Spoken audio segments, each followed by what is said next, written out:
Good morning mga kababayan. Hello po, kamusta kayong lahat? At ngayong araw ay update natin sa bahay nila. Sir kasi, para kay kaibigan Dexter, tulog si kaibigan. Ganda! Kaya sabi nila, may tag 2,000 daw kayo. Halika kayo! Birthday to you. Nakakatuwa. Tawa pa rin. Laban lang, ganyan talaga. Ay, ito kay Kuya!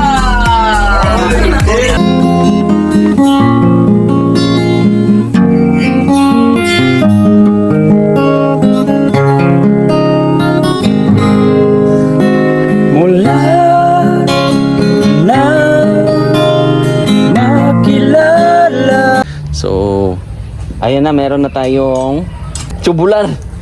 Ayun na, blanco tayo. O, meron tayong tubular dito. Kompleto na yan. At yung kulurop nandun na rin. Nabili na rin natin. Na-order na rin. Kailan ba yun na-deliver? Kailan ba yun, pre? Isang araw, no? Martes. So, Martes po ay na-deliver na rin ang cladding. So, ito na po yung tubular. 2x2, tapos 2x4. So, ipapakita ko sa inyo yung kabuuan para medyo mataas kasi yung plano nito para hindi, kung may tubig man ay hindi makakapasok. So, ito po. So, pansinin nyo mga kababayan. Ayan, oh.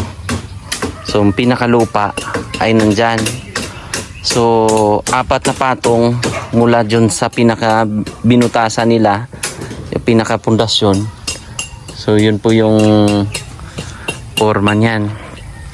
So, yung plano namin, may konting adjustment lang kami. Dito na yung kwarto, yung 2 kwarto. Tapos, dito yung sala-sala. Tapos, lababo. CR. Tapos, may exit dito. Yan. May labasan. Dito na area. Dito. Para 2 yung pintuan. Malawak na yan. Kita nyo na po yung forma ng bahay. Gumagawa na rin sila ng forma para sa poste. Diba? Ganun lang mga kababayan. Ang galing-galing. Ang bilis, no? Kita nyo na po yung forma. Lalo na pag nabuhusan na to. Pag nabuhusan na, okay na. Diba? Wala nang lagari-lagari. Yan na diretso. Bilis, oh. Seconds lang. Putol agad. Matibay. So, lahat ng gamit po ay nandito rin. Nandun sa kabilang bahay. Pag umaalis sila, ay syempre safety pa kay open wide pa dito. Yan, kaapat din na hollow block. Katulad din doon. 4 na hollow block para mataas nga. Mataas, hindi yung nakalibil lang sa lupa. Abangan yung mga kababayan, yung mga ganap dito. So, ang poste ay talagang mating. Nakamating po ito sa ilalim. Para matibay yung pundasyon, para bawat kanto ay nakamating. Poste na po yung gagawin nila. Pagkatapos ng poste, patigasin lang anong mga gagawin. Tapos o-order na tayo ng mga para sa cladding. Didikitan, anong tawag noon, pre? Sakto na ba yung metal paring? Mga metal paring para mga division. So yun po yung mga kailangan gawin natin. Pero kung ang dito sa atin, double wall ang division. Metal stud. Pag ang makapal. Pero kailangan talaga natin ng yun para maganda. idubululing natin. Oh, yun ang gagawin. Metal stud. Metal stud. Oh, sige. Gagamitin natin. metal paring yung mga sa kisame. Kita mo. Kisame. Yung maliit yun. Oo. So, di ba? At least hindi umuulan ngayon. Ngayong araw, hindi umulan. Pero naka-kwadrado na. Kita nyo po yung lawak din. Ang sukat nito ay 18 by 20. 18 yung pag ganon, pre, di ba? Yung doon na side, pahaba. Ang pa-side ay 20.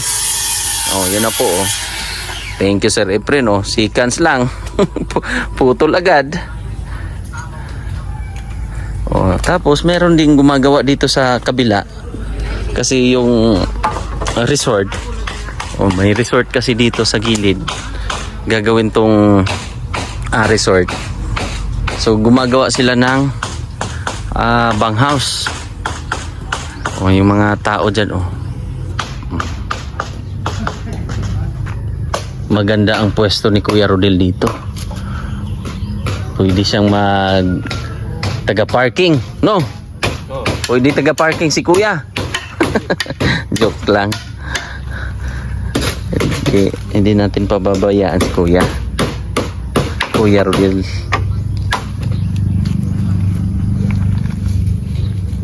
So yun na yung ano, pang poste na gagawin.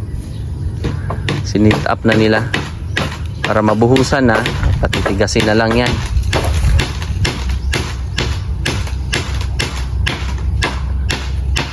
So itong lugar na talaga dito mga kababayan ay patag, halos patag ang area na to. At malapit lang sa city. Ilang minuto lang pag matapos nga yung doon, yung ginagawang tunnel, talagang nasa 15 minutes o 20 minutes makakarating ka na sa pinaka downtown ng Davao. So malapit-lapit, pero malawak kasi ang location o ng Tugbok District. Malawak, o ang Davao City ay malapad, kaya marami pang mga area na hindi pa develop ba. Pero dito, magkakaroon na ng kapitbahay ng si foreigner. Magkakaroon ng kapitbahay. Yung mga gamit dito, ayan. Kailan lang sila nag-umpisa dyan, pre? Parang bago lang, no? Pangatlong araw pa lang. Pangatlong araw. Oh. Pangatlong araw ay gumagawa din sila ng bahay-bahay ng ng caretaker muna. Oh. May aso na naman, oh. May aso na naman gumagala. At naka-forma na rin sila, oh. Para sa poste. Tapos yung honey dito ay inano nila yung mga panday doon sa kabila. Kinuha yung pinaka honeybee. Thank you sa kanila para hindi naman dito delikado si Paridoy. Para hindi naman makagat. Okay ka lang, pre? Dalawa lang yan sila mga kababayan, ha. So marami pong mga i-request nga kayo, eh. Maraming gustong i-request sila dahil yun nga ay maaasahan at talagang magagaling. Yan po, Sir Efren, no? O, diba? O, yun na. Uso kasi yan sa ibang bansa, eh, no? Yung puro yung mga ginagamit ay rechargeable na lang, yung mga ganyan, no? Napakalakas naman talaga at mapapadali yung trabaho ba kaysa lagari. Ito puro ano ka na lang, eh. Mababawasan talaga yung minuto. Ito seconds lang, putol na. Magbilang tayo ng ilang seconds, ha. Ayan na. Tingnan natin kung ilang seconds lang. 1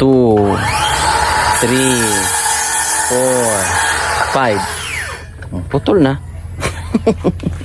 Kaysa lagari yun, ilang naman. Oo. Nyog pa naman yan. So yung bahay na bahay nila Kuya Rodel ay talagang walang kahoy na ilalapat dyan. Puro bakal at saka simento po yung gagamitin na materyales natin dito. So yun po yung kagandahan. So naranasan na natin yung puro kahoy tsaka simento halo kina Gia, Ate Jorin. At yung pangalawa puro half katulad kina Mais Girl, iba din ng design. So ito naman iba rin kasi ito yung gagawin nating metal paring o tubular. At tama ba? Metal paring? No? Sa kisame, no? O puro mga bakal. Yung kisame, gagamitin natin pre ay Hardiplex. Oh. So Hardiplex ang aming gagamitin sa kisame. Oh. Para hindi tayo mahirapan sa kalisod. Pati yung double wall. Pare. Metal Hardiplex. Diba? Bongga rin ang bahay. So, yun. Hindi natin na si Kuya Rodel. Hindi natin na invite dito at happy birthday po kay Ate Hider ng Germany. Happy birthday sa iyo. At enjoy sa iyong kaarawan. At humaba pa ang iyong buhay ng humaba. At hindi natin tayo na lang kumanta. Pare, birthday kasi ni ni Ate Mami Hider of Germany. Pwede ba nating kantahan na lang siya? O sige, kantahan natin ng birthday happy ha. Para kasi si Kuya Rodel sana yun pero mga next baka makasama na si Kuya Rodel dito na forma na. May bubong na. O para sulit naman yung pagpunta niya dito kasi si Kuya Rodel ay nagpractice ng meron silang event. So, sa simbahan. So tayo na lang munang kakanta kay Mami Hider of Germany. So yun, happy birthday to you, happy birthday to you, happy birthday, happy birthday, happy birthday to you. Happy birthday Mami Hider of Germany. At shout out po kay Sir Stefan and Isabel and Julia Bernadette. So balik trabaho na naman sila ulit. At thank you ulit sa mga sponsors na nagbibigay suporta para sa bahay ni Kuya Rodel. Mag-thank you ako ulit. Ayan, dito tayo. Thank you tayo ulit sa mga sponsors from Brisbane, Australia. Thank you so much ate. Bigay siya ng 38,790. Ate Inday, 20,000. At Mami El, 3,000. Ate Henrisa at Trevor Overton, 5,000. Sir Janjan and Ma'am Janet of Canada, 10,000. Tapos Mami Hider of Germany, 5,000 po mga kababayan. Tapos naka na tayo ilan na ba ang ating sponsor dito? Naka 12 na tayo. So pangpito natin Anonymous 8,349. Tita Jenny of California 50,000. Anonymous natin na sponsor 10,000. 10,000 from Kuya Tatski, Sir Dudong and Ate Joy Alido 15,007. Ate Bell 3,000. So sila po yung ating mga sponsor. At yun na nga ay merong ginawang bonfire si Pari dito. Nagpapausok-usok siya para yung mga lamok-lamok ay maalis. Maraming mga tawag sa amin dito yung gamo-gamo ba yan sa pre? No? Sa Tagalog, sa Luzon, yung maliliit na sa mga mataba. So sa amin dito ay tagnok sa Bisaya, tagnok. Kailangan ng papausok. Kailangan may mga dito, bintusa. Ay, ang tawag nun, papausok sa mga Chinese. Basta yun, yung kulay pula. So, isasama natin si Kuya Rodel dito. Pag na sit up na kahit papano para makita nila mag-partner na forma na po yung bahay nila, diba? So may event lang sila sa simbahan kaya hindi natin na dala. Wala pa naman tayong bibilhin, pre. Wala pa, no? Kasi papatitibayin pa namin yung ano. Ay, kung sure tayo kung magpa-deliver kung tayo ng Buhangin, no? buhangin. Sige. Okay, wala na. Oo. Yun na lang. Konti na lang yung buhangin natin. Konti na lang yung buhangin. Kuha natin kung saan na naman i-dump. Yung multicab na lang. Multi-cab ba? Para makaabot dito. Malapit. Ngayon kukulangin kayo ngayon? Ngayong araw? Para ma-order ko na. Kuhaan kami, makabuo. Kukulangin na. Order na ako. Ngayon, oo. Pwede man ngayon dahil bukas sigurado makabuhos tayo. Oo. Mga ilang kubiko? Ano, siguro dalawa. Dalawa or apat na natin? Para Balik ka multicab man yun, oh. Eh kung kuhaan, isang truck lang, babaon. Multicab man yun. Oo. Ayun lang. Oo. Yung nag-deliver sa kanila din, di ba? Nagpa-order din sila. Kasi papadiran po yung ito palibot. Kasi nga resort nga yan dyan. So at least may kapitbahay agad si Kuan. Si Kuya Rodel. So order tayo ng buhangin. So aalis na ako para ma-order ko na rin yun. Sige. Mga apat, no? Oo. Okay mo, kayo yan. Minto. Siminto. Minto. Pila na lang. Kuha na lang ni, duha. O ayan, oh. Diyan tayo mag-order. Kanan, ingana ba, mga multi-cab lang. Ay, dyan man yan sa kuan. Kahoy. Kahoy man yan. Kahoy yan.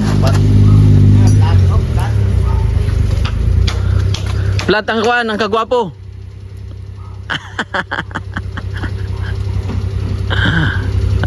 Yung mga kapitbahay dyan. Bilihan ng kahoy. Naging suki na rin namin yan. So aalis na muna ako. At thank you ulit. Thank you ulit sa ating sponsor para sa lupa, Tita Jenny at Sir Efren sa mga tools na ginagamit sa hanggang sa ngayon ay nagagamit. At ngayon ay bibili tayo para tuloy-tuloy kasi ngayon po ay duty pa ako maaga kasi wala yung kulang kami ng backup ngayon, so kailangan kong maagang mag-duty. So let's go, pupunta muna tayo ng bilihan ng buhangin.